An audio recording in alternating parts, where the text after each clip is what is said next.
Pernah nggak sih kamu itu merasa bahwa kamu tuh selalu ada di sekeliling orang-orang kamu, tapi kamu tuh nggak pernah benar-benar tuh dipilih sama orang itu.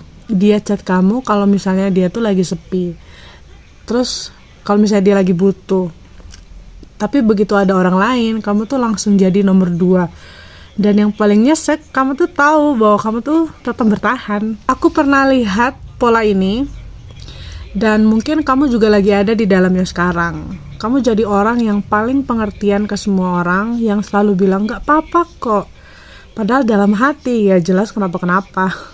Kamu jawab chat aja tuh cepet banget. Kalau misalnya dia butuh sesuatu tuh kamu dengerin semua ceritanya dia, bahkan tentang orang yang dia suka aja tuh kamu tahu. Ironisnya, kamu tahu kalau misalnya kamu tuh bukan prioritasnya dia, tapi kamu berharap kamu itu cukup sabar, kamu itu cukup baik, cukup ada. Suatu hari tuh dia bakalan sadar kalau misalnya kamu tuh ada di situ. Dan hari itu tuh benar-benar nggak pernah datang karena ya emang nggak pernah kejadian. Yang datang tuh malah siklus yang sama. Dia pergi, kamunya nunggu. Dia balik, kamu nerima lagi. Tanpa sadar tuh kamu mulai ngebiasain diri kamu buat dapetin sisa-sisanya dia doang. Sisa waktu, sisa perhatian, ya sisa perasaan. Semua barang sisa tuh kamu pasti punya. Ini bagian yang benar-benar pahit banget tapi penting.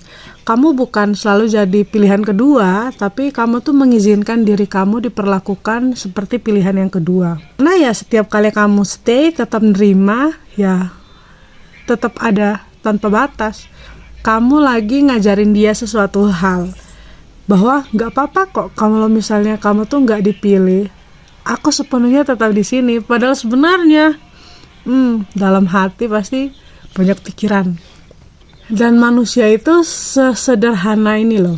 Kalau sesuatu tetap ada walaupun nggak diperjuangkan, kenapa harus diperjuangkan? Jadi ini bukan soal kamu kurang baik, bukan soal kamu yang kalah dari orang lain, tapi soal kamu terlalu lama bertahan di tempat yang dari awal gak pernah benar-benar milih kamu. Aku gak akan bilang langsung pergi atau blok aja dianya, karena kenyataannya itu gak semudah itu. Tapi kalau misalnya kamu mau mulai dari hal kecil ini, mungkin kamu bisa. Ya mulai mengurangi akses, gak harus bilang total, tapi jangan selalu available. Kalau dia chat nggak harus selalu dibalas, kasih jeda dikit lah. Kalau dia ngajak ketemuan, kamu boleh bilang aku lagi nggak bisa, sekali-sekali dong. Pelan-pelan kamu belajar satu hal penting ini. Hidup kamu tuh nggak harus yang muter di dianya aja. Terus kalau misalnya mulai belajar, mulai jujur sama diri sendiri, setiap kali kamu nunggu dia, tanya kamu lagi nunggu beneran dia atau kamu lagi ninggalin diri kamu sendiri. Dan satu hal yang sering dilupain banyak orang, termasuk kamu, adalah cari hal yang bikin kamu tuh hidup. Ngelakuin apapun kegiatan yang kamu suka. Entah itu kerja, belajar, bikin konten kayak gini, atau ngobrol sama orang-orang baru, atau teman-teman lama yang emang udah lama banget kamu gak keluar bareng mereka. Bukan move on cepat ya, tapi kayak ngingetin diri sendiri. Dunia kamu itu lebih luas dari orang yang gak bisa milih kamu. Percaya atau enggak, mungkin selama ini kamu pikir suatu hari dia bakalan sadar ya tentang nilai kamu. Tapi yang lebih penting adalah kapan kamu sadar nilai diri kamu sendiri. Karena kamu gak diciptakan untuk jadi cadangan. Kamu gak seharusnya nunggu dipilih ketika kamu juga punya hak untuk memilih. Dan mungkin bukan dia yang harus berubah. Mungkin kamu yang harus berhenti menunggu di tempat yang gak benar-benar memilih kamu.